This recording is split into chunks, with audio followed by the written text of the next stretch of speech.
Hello everyone, as you can see we have a 2E engine on my very high-tech engine stand. This one is quite an early unit.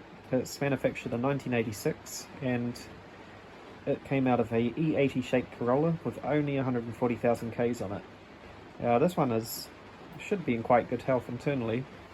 I know the cylinder head has been off at some point, and that is where the problem is, because we are having issues with exhaust gases or combustion gases entering the coolant circuit. So that's why it's here. We're going to probably strip it down and use it as spare parts, eventually rebuild it.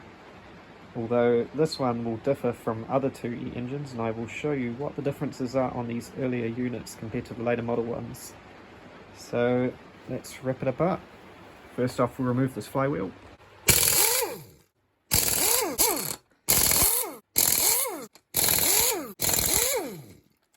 Next off, we'll pull off this valve cover.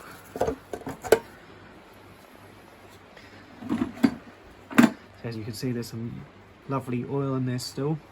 The cylinder head is very clean, and this has been rebuilt at some point, but the bottom end, we can't say the same for that. So it'll be interesting to see what condition the bearings and whatnot are in.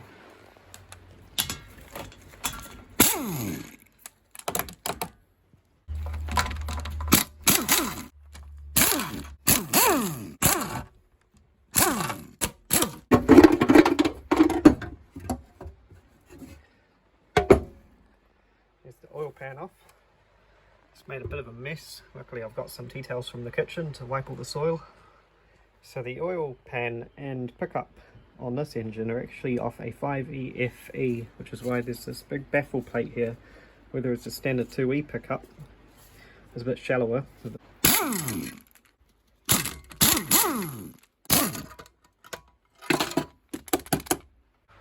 So here we're looking at the crank with the oil pickup removed, and as you can see, this crank is one of the main differences between the earlier 2E engines and the later model ones.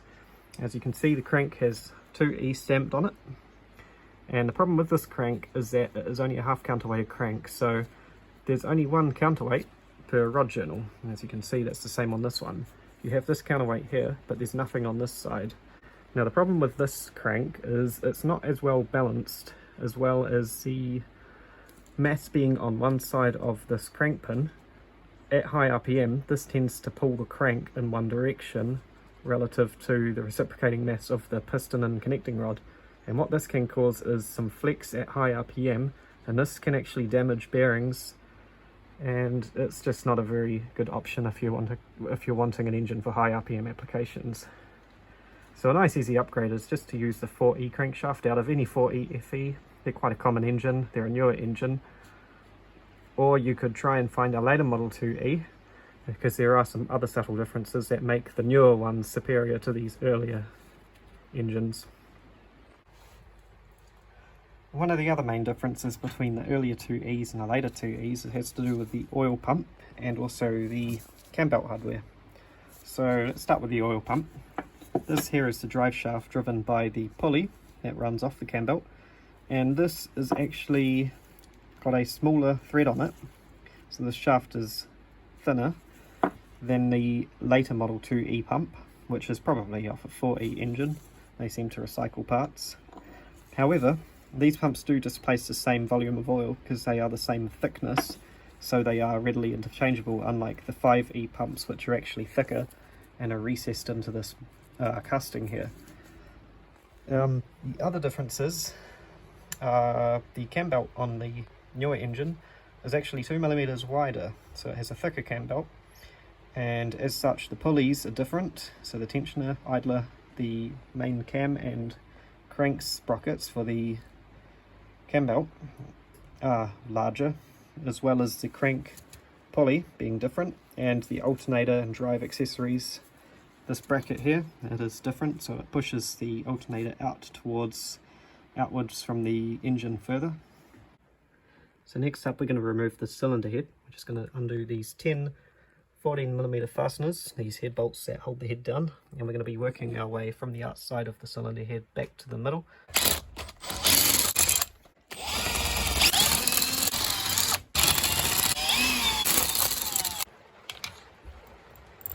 Here we have the cylinder head off the engine.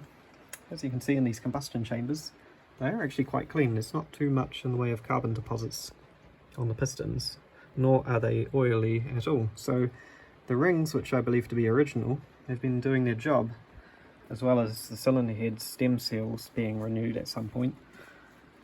The thing that I can see, however, is on this head gasket here, and you can see this graphite material has actually come away, and this is evident when you look at the cylinder head. You can see this grey coating that the graphite sticks to. You can see there's an area which looks a bit burnt, it looks like it's sort of missing, and that corresponds to that part of the gasket there. So I believe that combustion gases were escaping through there and entering into the coolant jacket on the cylinder head, and this is probably what's been causing it to eat its coolant and blow it out the overflow. So there we go. Probably next step would be to check the cylinder head for straightness after giving it a good clean and checking it all out, making sure everything's okay. But other than that, this engine's pretty repairable at this stage. So here we're just going to crack these 12mm fasteners holding on each cap.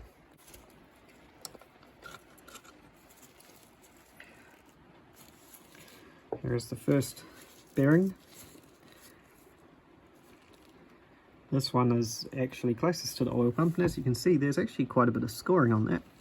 It's not too bad, but I would have expected better for the mileage.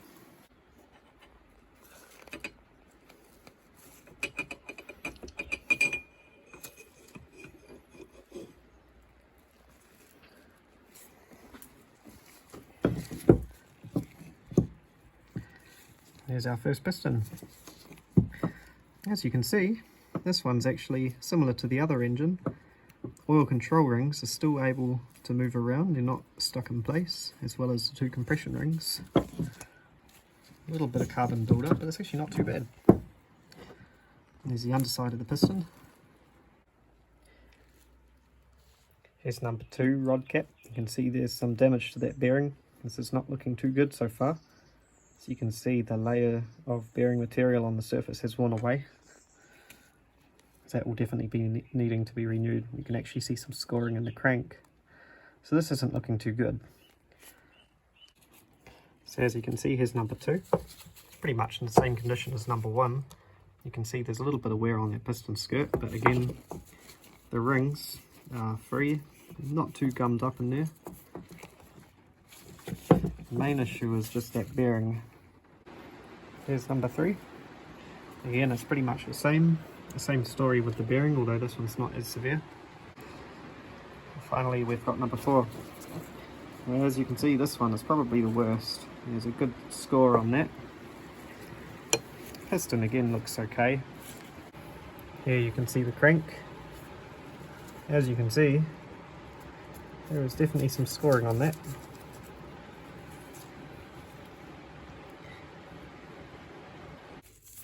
Okay, so we can remove this rear main oil seal. Just remove these 10mm fasteners, and then these 14mm fasteners have all been undone. They were very tight. Had to get a breaker bar on them. Just pull the seal off. Remove all these bolts that are holding these caps on. So now we can just give them a wiggle. There's number 5.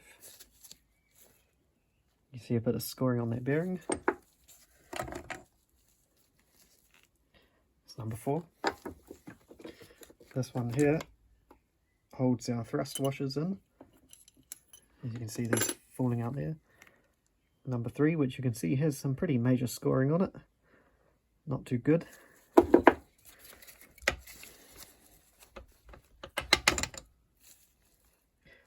Number 2, again, has some more scoring on it.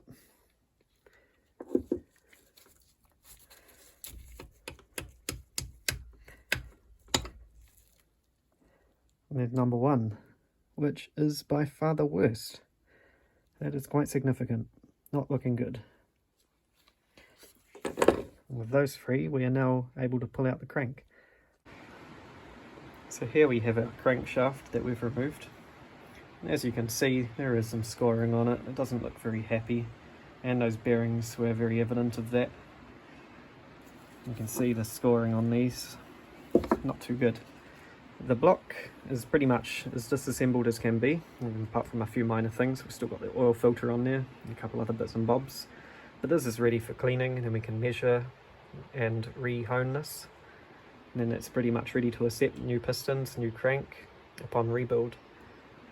So yeah, that pretty much concludes this engine teardown. It was a bit of an interesting one to see that this engine had more wear on it than the engine I pulled apart with 330,000 Ks on it. And that's probably more down to how it was maintained than the age of the engine. And like I said, this only had 140,000 Ks, so it was a little bit surprising to see so much wear. Thanks for watching.